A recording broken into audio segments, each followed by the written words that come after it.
Liquid as well as Evos. Glory. You have to say it like that. You really do after Ranger Amas, but momentum, very important as well. Here at night, today in the Jakarta International Velodrome, it's a full house once again for our second match. Everyone's ready for some Mobile Legends action. It has to go with the Purify here. Quite the intelligent move. Allows him to be a bit more aggressive, to move forward and not just stay in the back due to the fear of being engaged randomly by that Tigreal. But if you look at Dreams, he's going tenacity with the extra vitality. He wants to be the main frontline right here and maybe allow Annabelle to save his heavy spin to use for big pickups or big team fights instead of just using it to get out when he is the main frontline being bursted down. Wait a second. Okay. You see... Okay, who got that? Annabelle. There you go. Annabelle with a little bit of an advantage here in the first few minutes of the game, ladies and gentlemen. But it looks like up until this point, there have been no trades. It's exciting to see that both of these teams, they're relying on that level 4 power spike, right? Yaoi's still level 2. We can see Dreams as well, unable to make that big play from happening. One of the main differences is, of course, with the Luo Yi, Klokken has a little bit more to say in terms of that damage, but both playing objectively here. I'm surprised that Team Liquid are the ones aggressing to try and first go for this neutral objective, because they know that Evos are the ones who have the big tools. Right now it gets reset, and I think Evos are gonna try and make it difficult unless Team Liquid can go for a pickoff. Shield into the instantly with the barrier too. Dream's still able to escape. Aran gets a good eye for a 9. Stun him up. Not a final blow over to the turtle. It's gonna be a petrified. It'll stun Googlen, but he still gets it anyways. Meanwhile on the back, it's a kill traded in. Both junglers taken down, but Liquid secure the turtle. Alright, Klokken gonna use that diversion, but he doesn't commit onto it. So that's a 1-for-1 trade. TLID still gonna be able to get that neutral objective. However, they were able to trade it back. In this engage, who has a better late game? And if they keep trading like this, who is it worth it for? I must say, with a Novaria and a carry, Team Liquid I think has the significantly stronger late game. But it comes down to the neutral objectives. That's where Evos have, have an advantage. But we are at odds right here. Unfortunately, we are on the wrong side. We got a battle. We're getting called out as well from the Indonesian desk.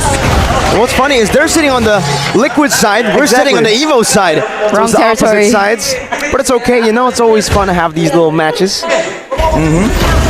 Well, back to the point here, if Evos can force Liquid into a big proper fight without Liquid setting up, poking him down, then maybe they can have a bit more of an advantage. But considering how Liquid have been playing, yeah, they're going to go for something guaranteed only. So Ron right here goes for a 1v1 play. Wins it hard. Ron very, very low. Annabelle gonna look for the flank. Ron with the final blow into the back, finding the final blow onto the XP. Creep to get out with those dashes, clean maneuvers. So such good foresight, right? Realizing that he was low, he shouldn't have seen that diversion play coming, but still able to get out of that sticky situation. That trade doesn't pull off in for Evos, and it looks like up until this point, it's still a gold lead for Liquid Aura. I think a big significant lead for Team Liquid is the fact that they can pick and choose what kind of engagement. They have good disengage, they have card control immunity in Yaoi because of the Grog's passive. So they do have the mobility as well for Aran to go and pull apart Evos, this team fight composition. What is diversion though? Shield unity. Used up Black Dragon form now with a heavy spin too, and it's gonna be Glocken who secures it as Annabelle pins 2 members down. Yeah, we able to flick the Rapid Gugu, not so much. Final blow! Aran in the midst of it all finds a good choke point. Able to dodge away from that skill one of Fluffy. The shot tanked up by Brands. Immaculate 1-4-2 trade. Klokken gonna be able to help Evos out just a bit with the fact that he was able to get that down, right? That turtle falls for them. Both of the retribution failed, both of these junglers. And yet, with that particular movement coming through, they're able to kind of equalize here. Klokken though.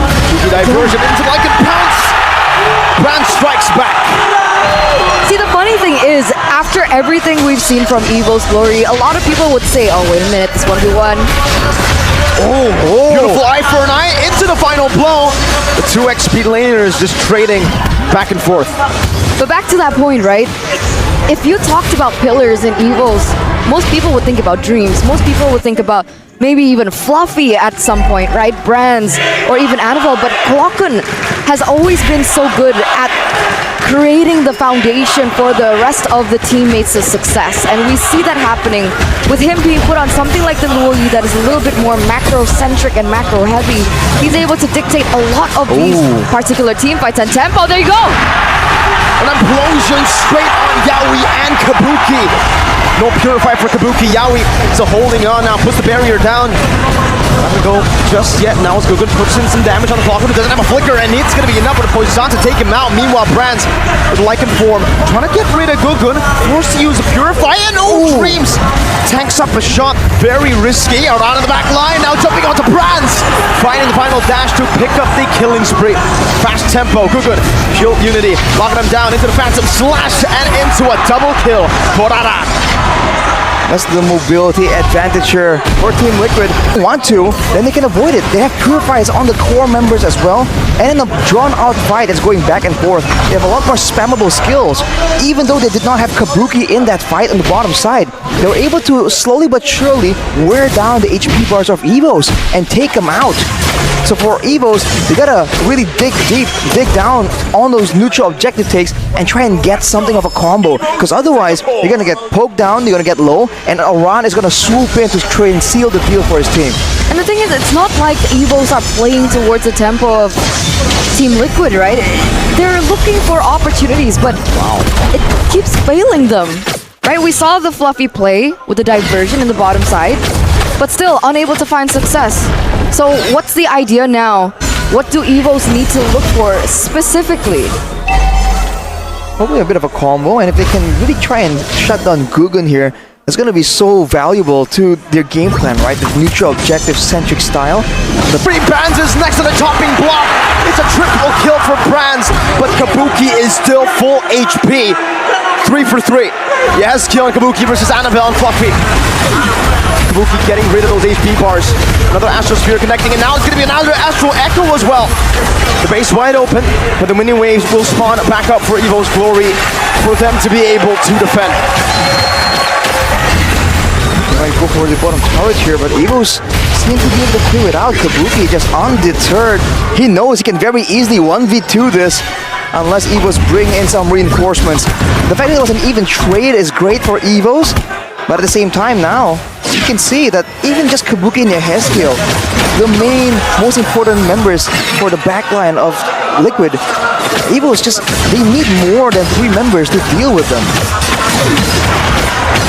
What's the plan? Right? Annabelle? Does he go for... But if he does, at this point he gets shredded in by Kabuki. Kabuki...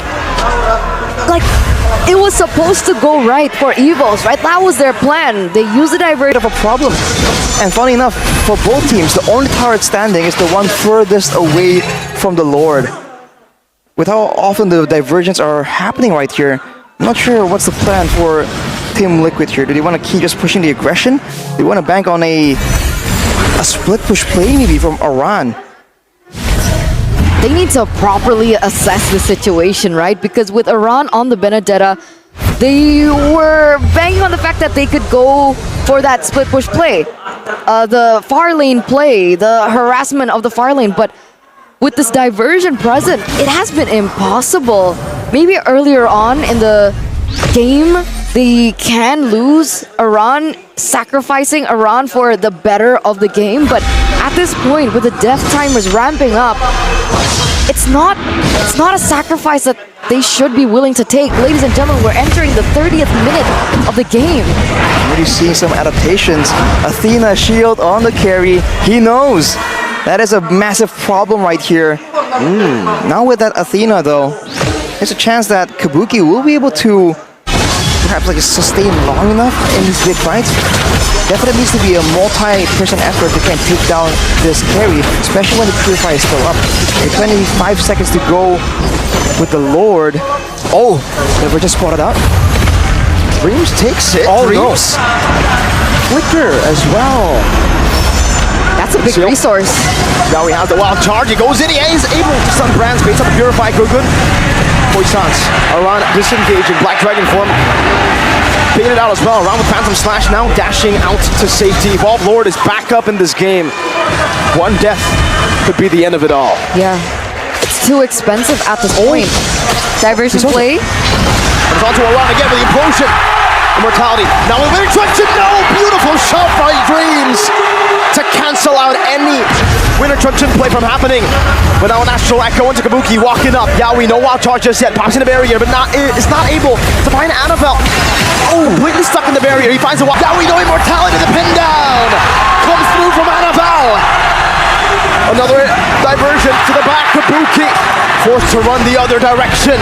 The cavalry rerouted by the Tigers, who pounces on their prey.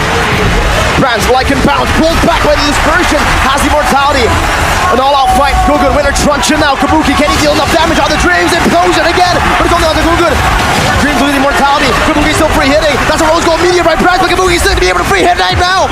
As the immortality gets popped, Yeheskiel. Astral Meteor shot down, but he loses immortality as well. Now the Black Dragon comes flying down with one last dive, with one last petrify, and one last diversion. Evos Glory have wiped Liquid Aura out. The cavalry have dropped on their horses in minute number 31 of game number 1. And that was a 5v4 situation, recognizing that Fluffy was still in the base because he had to clear. That was the reason for the re-engage, but it didn't pay off. Evos had the better team fight, and it looks like they're looking for the end of game number 1. One man stands against the rest, and implosion from Dreams again. One nail in the coffin is all they need. Evos Glory strikes first. 32 minutes. That was a 32-minute game, the longest so far here at the playoffs, ladies and gentlemen. A very back and forth game that was led by Liquid.